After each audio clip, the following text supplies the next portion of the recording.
പെട്ടെന്ന് ഉണ്ടാക്കാൻ പറ്റുന്നതും രുചികരവുമാണ് ലെമൺ റൈസ്.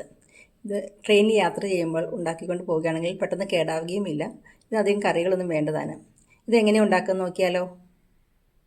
അതിനായി ഞാനിവിടെ എടുത്തിരിക്കുന്നത് ബസുമതി അരി, നെയ്യ്, ഉഴുന്നുപരിപ്പ്, നിലക്കടല, അണ്ടിപ്പരിപ്പ്, തുവരപ്പരിപ്പ്, പച്ചമുളക്, കറിവേപ്പില, വറ്റൽമുളക്, ഇഞ്ചി, നാരങ്ങ, കായം, മഞ്ഞൾപ്പൊടി, കടുക്, ഉപ്പ്. അരി വേവിക്കാനായിട്ടൊരു പാത്രത്തിൽ വെള്ളം വെച്ചിട്ടുണ്ട്. അതിലേക്ക് ഉപ്പ് ചേർത്ത് കൊടുക്കാം, ഓയിൽ ചേർത്ത് കൊടുക്കാം. വെള്ളം നന്നായി തിളച്ച് ഇതിലേക്ക് നമുക്ക് കഴുകി വെച്ച അരി ചേർത്ത് കൊടുക്കാം. നന്നായിട്ട് ഇളക്കി കൊടുക്കാം.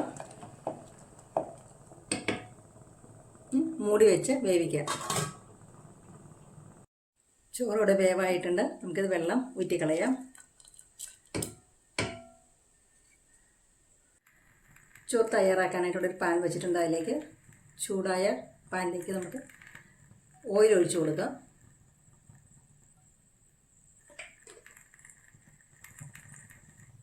ഇതിനോടൊപ്പം തന്നെ നെയ്യ് കൂടെ ചേർക്കാം.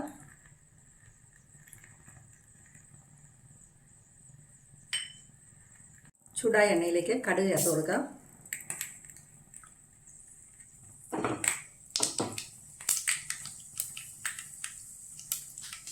ലോ ഫ്ലെയിമിലേക്ക് ആക്കിയിട്ട് പരിപ്പ്, ഉഴുന്നുപരിപ്പ്, നിലക്കടല, കശുവണ്ടി എല്ലാം കൂടി നന്നായി ഇളക്കി കൊടുക്കുക. ലോ ഫ്ലെയിമിലാക്കാൻ പ്രത്യേകം ശ്രദ്ധിക്കണം. കരിഞ്ഞു പോകാതെ ശ്രദ്ധിക്കണം. അതിലേക്ക് വറ്റൽമുളക് ചേർത്ത് കൊടുക്കാം, കറിവേപ്പില ചേർത്ത് കൊടുക്കാം, പച്ചമുളക് രണ്ടെണ്ണം കീറിയത് ചേർത്ത് കൊടുക്കാം. എല്ലാം ഇളക്കി കൊടുക്കുക.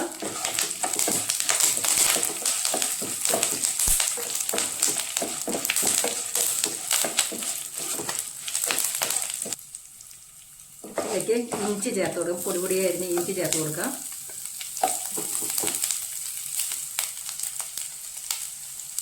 അല്പം കായം ചേർത്ത് കൊടുക്കാം.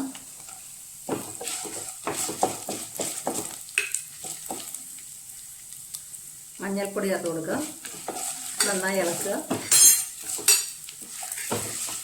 ഫ്ലെയിം ഒന്ന് ഓഫ് ചെയ്യുക. വേവിച്ച് വെച്ച ചോറ് ഇതിലേക്ക് ചേർത്ത് കൊടുക്കാം.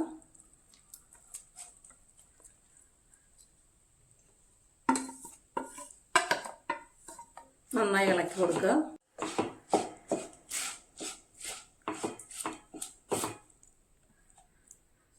അവസാനമായിട്ട് അതിനകത്ത് നാരങ്ങ നീര് ഒഴിച്ചു കൊടുക്കാം.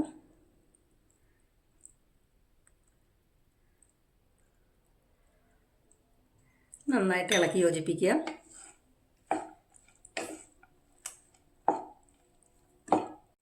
ക്ഷീണം തോന്നുമ്പോൾ കഴിക്കാൻ പറ്റിയ നല്ലൊരു വിഭവമാണ് ലെമൺ റൈസ്. കാരണം അതിനകത്ത് കാർബോഹൈഡ്രേറ്റ് ഉണ്ട്. അപ്പോൾ അത് പെട്ടെന്ന് ഊർജം നൽകുന്നു.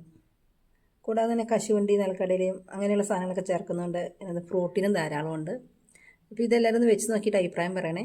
ഇഷ്ടപ്പെട്ടാൽ ലൈക്ക് ചെയ്യാനും ഷെയർ ചെയ്യാനും സബ്സ്ക്രൈബ് ചെയ്യാനും മറക്കല്ലേ. Thank you for watching.